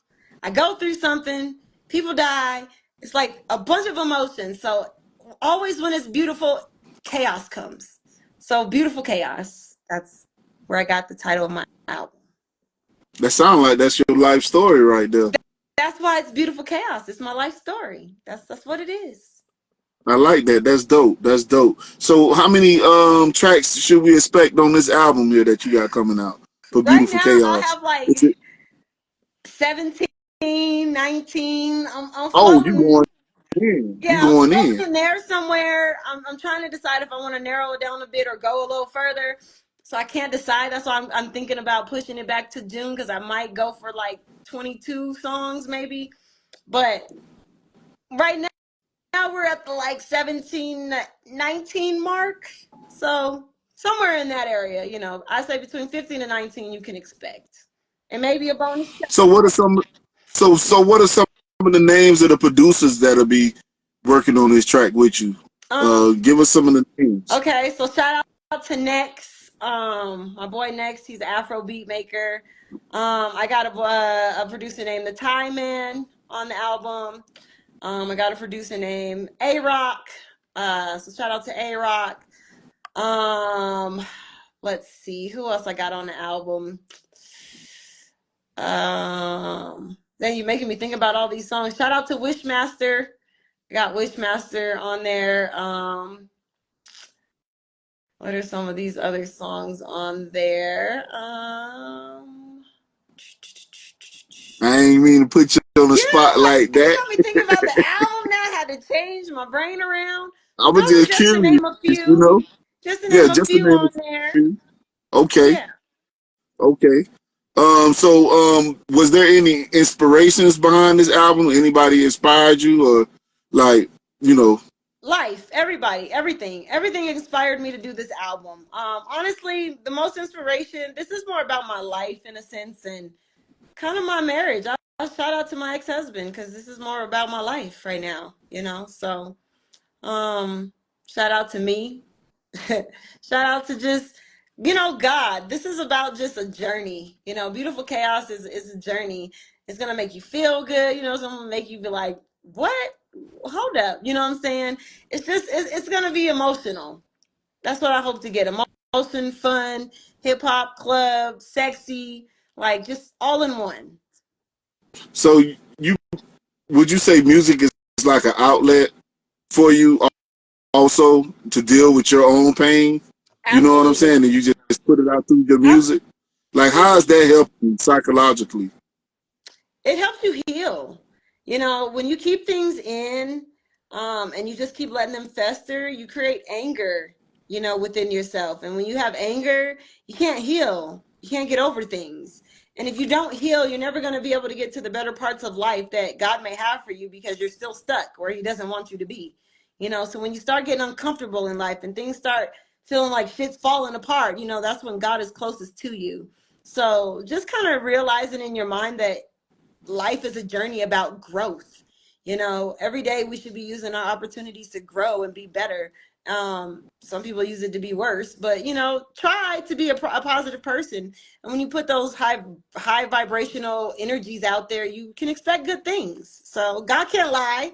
So if you have faith and you trust and you know that you're doing what you're supposed to do, you can expect great things. Facts, facts. So let's just get off topic a little bit. How do you feel about what happened with Lil Wayne not being in the Super Bowl this year? That was a Lil Wayne? big moment. Yeah, Kendrick Oh, Lamar, he was chose to be in the Super Bowl, and the Super Bowl last year they had Dre, Eminem, Kendrick was in it last year as well, true. and all these West Coast artists. Now you got it in New Orleans, like they had a lot of feedback about that. What you feel about Lil Wayne? Even Lil Wayne said something about not being in the Super Bowl. Sure. What you feel about that? I think it sucks, for Lil Wayne because, as an artist from New Orleans, of course you want that accolade, like to do the Super Bowl in your town, of course. So I don't think it was a slide to him personally. I mean, maybe it was just a business move. You know what I'm saying? I'm not in the conversations to know what really happened behind the scenes. So I don't want to give my speculative answer, because I don't really know what happened. However, I think as a culture, we just got to be happy for all of our artists. And, it probably came down to relevancy. I mean, at this current time, not to never say Drake or I'm sorry that Wayne is not relevant because he's always going to be a great and a legend. But I think in terms of battle and who won the battle and what was hot and who's hot right now and who won, it was Kendrick, and the people have spoken. So I think in Oh, you regards feel to Kendrick won that battle between Drake? look, I personally, I'm not gonna lie to you. I didn't really listen to all of the songs and all the. Like, wasn't there Yeah, 2 songs each or something like that? I'm not really something into the battle like that. rap. You know what I'm saying? It's not really my thing. Like, if it was a Right, Pac and a big type of battle, you know what I'm saying, then I would be tuned in. But like, J. Cole pulled out. You know what I'm saying? right. He left it to Drake and Kendrick. They did their shit. But for me, it's like, let them niggas hash it out. That's between y'all. Other artists over here are focused on other things. So, as a hip hop head, I mean, I think it's good for the culture, but obviously now we have issues. Niggas are getting sued. There's I lawsuits. was just about to ask You you know what about I'm that. saying? Hey, you read my mind right now. Like, because Drake about to sue, somebody being called a pedophile, you know, and you saying that publicly, In the but it's supposed to Diddy be era, battle rap. It's supposed to be hip hop, but it's like it's a touchy subject. Like, and then you got all this stuff going on with Diddy and stuff like that. like I I don't think said, you want to be aligned with stuff like that. I don't think Drake was wrong for doing it, but like he's stuck in the situation. Like, what you feel about him suing Kendrick about that? Because now with how society is now and how the media is and how they make you look like. Because even people doing memes with Drake saying stuff in his rap like he was messing with underage woman. You feel me? well, here's my answer. You know what I'm saying? One, you're a rapper. You got in a battle. When you're in a battle, all gloves are off. Right. So if you're gonna engage and you're gonna take it there to where your career could possibly be over, you know what I'm saying? You better really know what the hell you're doing, and you better really consider, and your team better be telling you to do this or not fucking do this because it could be over. So, Right. for one, as an artist, I think you got to think about your career long term and your longevity. And two, we all have some shit, you know what I'm saying? I mean, I ain't got no, pedophilia type shit, but everybody got, you know what I'm saying? Everybody got shit they don't want coming up, you know what I'm saying? And they want to keep quiet. Right. So you get into something like that, you better really consider if you clean enough to do some shit like that, you know what I'm saying? And put your shit all the way out there, Right. or gracefully bow out. For that man is a father. You know what I'm saying? That man has enterprises. That man's a global brand. His global brand is now fucked up. You know what I'm saying? So if he has any, if he's gonna be able to defend himself and say he's not a pedophile and really have a case for people and the popular vote, then I guess you gotta really take a stance and be like, motherfucker, I am not, you know. And now you're getting into legal stuff. So when both of these artists signed up, they knew what this could be. All gloves are off with that for real. Honestly, Right. all gloves off. So So what do you feel about? Oh my bad. What you was gonna no, say, I was Queen? just gonna say, they call Drake the white man or the white boy or the half or whatever. Well, he's taking the professional way to handle his shit. So if you end up getting sued, I don't know what to say. Y'all both decided to do this. You know what I'm saying? Man, I feel right now you got to be careful what you say right now, boy, Right. because there's a lot of stuff going on. Because even Jay-Z, he's getting accused of raping the girl with underage girl with Diddy, and I feel it's funny how stuff is coming out. Like I think something is going on within the government where they know something, because it's like on YouTube they was already speculating that something was gonna happen with Jay-Z and his name was gonna get brought into it. The next thing you know, now look, this lawsuit coming out, and they want to expose who this person is, but when you dealing with people with this type of money, I know she might be in fear, like they might try to knock off. What's done in the dark will always come to the light. Yeah, that's crazy. That's crazy. You know. Another thing that happened that I wanted to talk about. What you feel about what's going on with Lil Durk? People get to the heights of their career and they got all this money, but you still dealing with people that are lower than you, that are not in the same vibrations of you. And now those same people who you trying to keep it real with, these people are trying to bring you down. Like, what do you feel about his situation with the murder for hire that happened with Quando Rondo and Lil Pug? Like, what you feel about that and what's going on From what I understand with the whole about it was somebody had a wire within his camp, right, and set him up right? and got him admitting to hiring for that Quando Rondo stuff, right? That's what I understand about that. They said they had a wire. Also, they got money transactions with hotels and stuff, flights. So he really went and put Also, the hit out, right? So they're yeah, saying he they saying they have Lil Durk on text messages saying don't bring his name up and stuff like that. So the feds got a case on him with that. Also, they got people that are they got co-conspirators and stuff like that. They're not even mentioning who they are, saying they gave the location to where Quando was at, and that's how he got the location and stuff for someone who he knew, but they not mentioning who that person is. So like he really is tied up. It's you making too much money to get. You gotta be smart out here. my To thing is to get this: caught up in something like that, you that's gonna do a crazy. crime, you better do it by yourself. You know what I'm saying? If you're gonna do a crime, you better do that shit by yourself. If you just gotta do the crime, but there is no reason for you to have that kind of money to be doing shit like that. You know what I'm saying? Like, man, you're a millionaire now. You know what I'm saying? You're in a Facts. different league. You gotta Yeah, change your circles. Everybody can't go. everybody can't go. Like, would you take people that are below you, that are not on your level? Like, would you try to bring them up? Like, how I've would done you deal that. with that And type that's of who situation? I am. That's been my thing.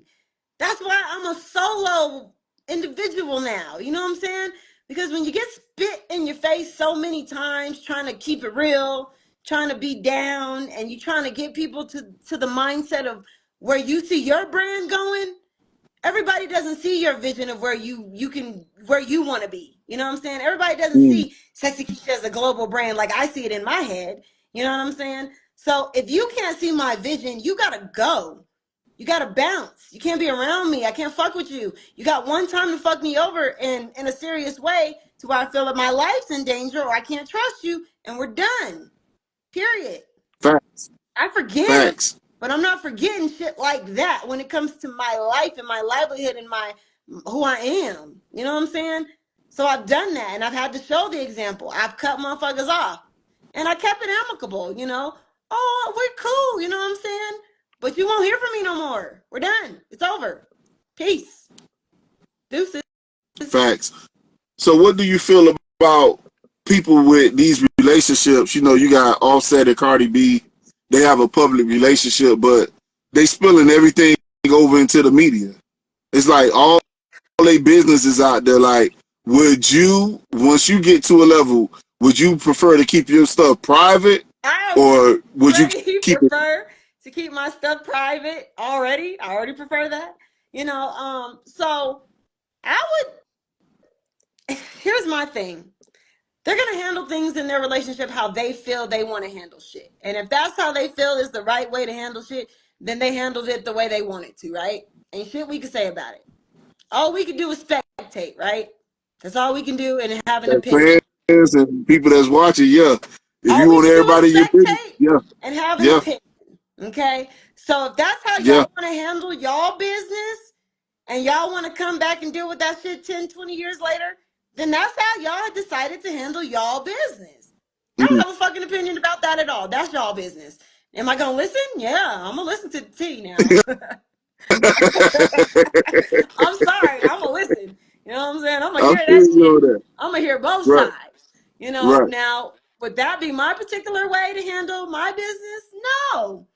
But sometimes Mm. when people understand, you can't put yourself in other people's shoes in a married life. You know what I'm saying? Those people are rich. Those people got all kinds of fucking problems. They're young. They got new babies. They got lots of babies, you know, and diapers still. You know, they got a lot of shit going on. So at the end of the day, none of us can have an opinion because we don't fucking know what's going on in their life. You know what I'm saying? We don't know how terribly challenging it is for them to be superstars and everybody want to fuck them on men and women. You know what I'm saying? And they want to stay faithful. You know, so we can't judge what they got going on. That's their life. Now, if that's how they choose to put their shit out there, that was their choice. At Right, the end of the day, nigga, call me on the phone. I don't know what we don't do no shit like that. You know what I'm saying? Pick up the phone and call me. We don't need to do all that. Okay. right. So, looking at men, let's talk about men. So, what would be what do you think that men do that's a turnoff? What do you consider a turnoff of certain things that men do? Like, what would turn you off? You It know, depends on the kind of man that they are and what circumstance and what role we're meeting in. You know, if you're trying to be my dude, if we're just doing business, like it just depends.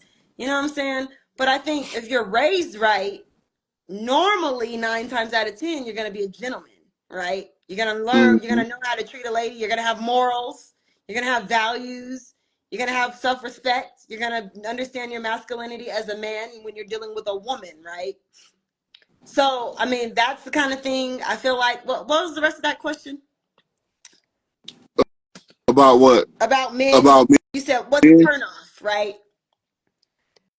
What you So not being said? raised right, you know, like just feeling like you don't have the morals, values, respect. You know what I'm saying? Liars. You Yeah, know, yeah. I was just saying. Yeah. What you consider a turnoff for a yeah, man? Like with a man, liars. liars. Yeah, you know, all Got those normal 10 commandments, fornicators, cheaters, all those type of things. No, but I, I really don't. I won't say that I in a relationship when it comes to me, what I need is I need a masculine man. You know what I'm saying? I need masculinity because women were so emotional. You know, we get hormonal. We're so driven with the way we feel about things. I need someone who's grounded. You know what I'm saying? So things that I don't like is like lack of emotional intelligence. You know, people who like to do argumentative shit in public and be embarrassing. You know, oh that. people Yeah, you who can't do that. yeah, you know what I'm saying? Like men Can't who do just on that. a power trip, you know, just ego all over the place. You know what I'm saying? Like Right. not in check. You know, you can understand you're a dope ass nigga, but you can be in check and be a good person and humble and not a dick about it, you know. I don't like men who don't have good hygiene, you know. Ugh. I think that's Mm, universal for everybody. right, right, um, right. I don't like men who are always disrespecting women. You know what I'm saying? Mm, That's a turn off. Men who are always talking about shit and never get it done, no action. I hate that. I don't like men who facts. gossip a lot, you know. Like now, if you're just telling me facts about what happened, I want to hear that. But if you like, guess what else happened, and then this, and then that, I'm like, bro, you know, that's doing a lot. So, I mean, there's a lot of things that could be a turn on and a turn off. It just depends on you know. So when you looking for like what do you look for in the man that you would like to date? Like what do you want them to bring to the table, emotionally and financially? Like what type of man are you into that you look into? Like what qualities do you look for in the man I when we look for talk about men? consistency, you know, honesty. You don't have to be the most educated, you know what I'm saying? You don't have to have a master's degree or nothing like that. But I want to be able to have an intelligent conversation. You know what I'm saying? I want you to be either self-learned or self-taught or, you know, engaging in some higher learning, you know, type of thing. I like individuals who are, you know, good with their hands, can fix shit, you know, get stuff done. I like a man who's caring and empathetic, you know. I like a man who's all about his family, a man who takes care of his kids, you know, a man who takes care of his family, extended family members, you know, someone who's trustworthy. Like the list just goes on. I like a man, you know what I'm saying? I like something that Right, right, feels real, genuine, respectful, you know, not a whore, clean right, health right. background, you know, Yeah, yeah. stuff like Basically that. somebody who cares about you, they care about, having a family, they got family morals and Right. stuff like that. They take care of their family. They not out here dogging you out and stuff like that. Right. That Husband, is important when it respect for comes to themselves, you relationships. know, wants to be a husband one day, wants to be monogamous, you know, honest, just a stand up guy. I think I wonder what everybody wants, you know, the fairy tale. Right. That is basically what everybody want. Yeah. Somebody who's gonna treat them right. Be in their corner. Right. Someone who genuinely loves you for you. You know what I'm saying? Like, Facts, aside from the facts. makeup, aside from the hair or the wigs or the weave or whatever, someone who genuinely loves you for you. You know, if you get sick and you're dying, you know, they're going to be there at your side to take care of you and help you, you know? Because that, I mean, that's real true love, you know, is loving someone when they can't even do anything for you or when they're hurt or they're dying or they're sick. You know, that is genuine true love. You know, my grandparents What were if a married for man have 28 years. all those attributes that you have and you want, but what if he's not there financially? That's How fine. would you You right, know, I think as long as you're honest about your finances, you know, if you're sitting there pretending that you got all this shit together and you're gonna sell me a dream, like keep it, buddy. You know what I'm saying? I don't want to hear that. Now, if you're right, like, look, my goal is in a year, you know, a year and a half to have this done. And I see that you're actually taking steps to get this done. You're consistent. You're busting your ass. You're grinding. You're working. You're helping me at home. You're giving me what I need. You're doing all these things. You're about as fucking tired at the end of the day as I am because we're just grinding out. Then I can work right. with that. You know what I'm saying? You don't have to be a Yeah, super millionaire. You know, you don't have to come with everything already together, but I can't put it all together for you. You know what I'm saying? facts, facts, facts, facts, facts. I like having these little conversations. I usually have a bunch of men. You're my first, my second female guest Oh on the wow. show. Yay.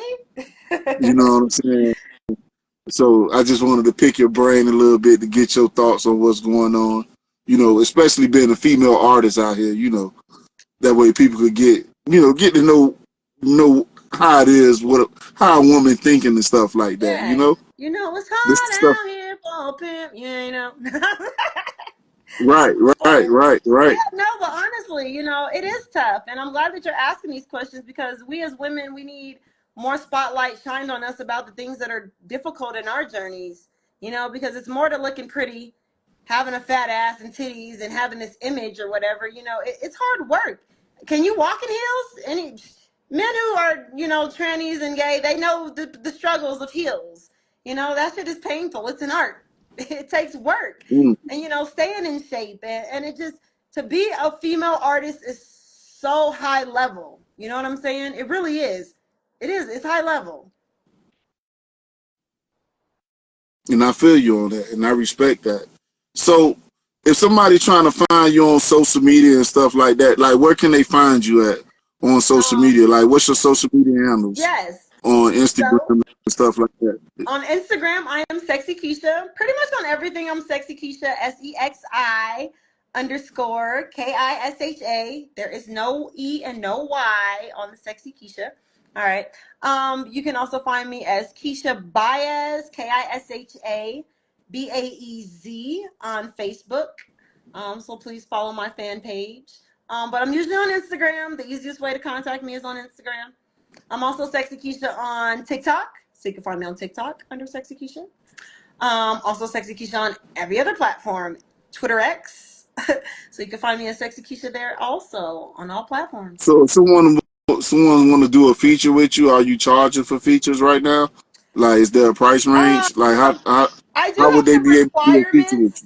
you? I am doing collaborations. I'm not really charging too much for features right now. Depending on if the artist is actually going to drop the song, if it's a genuine collaboration, are we going to do splits, whatever. So we need to talk about the details. But, if they're not doing all that, yes, I'm going to charge you because you're going to waste my time. So. Facts, facts, facts, facts, facts. It was a pleasure having you. We know we're gonna wrap it up. One thing I do appreciate is you coming on the show and giving me your time. I appreciate that, and just answering all the questions that we have listed for you today. I appreciate you for coming on here Thank you for sure. for having Now, me. This I is an wouldn't mind honor. having you on here again just to talk about stuff outside, because I really wanted to keep you on, but I'm like, I ain't gonna have on for too long. I got a lot of stuff we can talk about, but it's a lot of stuff going on in this industry, outside of just music and stuff like that. So I wouldn't mind having you come on the show for sure, and having to talk, having some dialogue about what men and women and stuff like that. Well, let's do it, and let's also have you on my Sexy Keisha show so we can talk further about some of these things and, Yeah, and find out about who set it you up. are.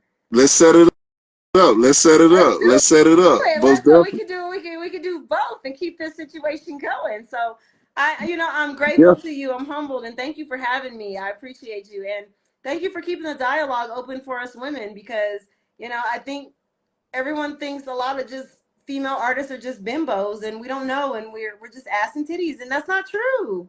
Right. So thank you for giving us a platform to, kind of explain to who we are to the world.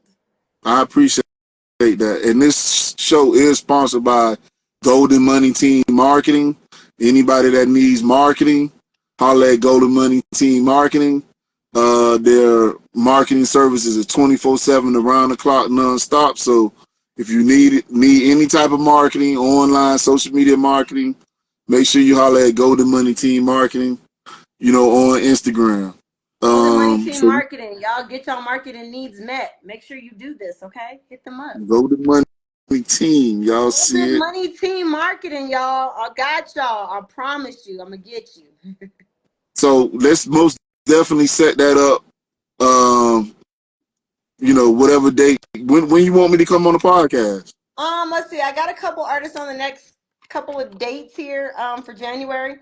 So let me pull my calendar and see Yeah, what dates I got in January. And if not, we're gonna make our way into the love month of February. got you. Okay, we could do that. We could do that. So it's a pleasure having you on the show, Sexy Keisha. I look forward to doing your podcast.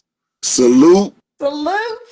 Thank you for having Stay me. strong, Queen. Stay strong, Queen. Stay strong Thank for you. sure. I It's a pleasure appreciate having you on the you. show. Happy New Year, y'all. Shout out to all the fans, anyone who tapped in, tuned in, shared this live. We appreciate y'all. Golden Money Team, y'all. Make sure y'all hit them up. Make sure y'all subscribe the Street Dialogue podcast on YouTube, where you can see this full video. Hold on, we got you back. We got you back. Okay. Hold on, y'all. You know, it was a situation. You don't want to get off. That's what it I is. guess You know. so. You know, I was not trying to leave y'all. So most definitely, y'all subscribe to the Street Dialogue where you can see the full video for sure. If anything, I'm gonna give you my number in the DM, and we gonna talk for sure. Hit me up. We gonna set this podcast up. Can't wait. All I'm right. excited. Patience is a virtue. Everything in life takes time. Stay focused, stay consistent, stay on your grind. In the street, packing these guns, dope in my backpack, getting off a sack, busting licks, cause we race like that. Watch my dope transform like Power Ranger.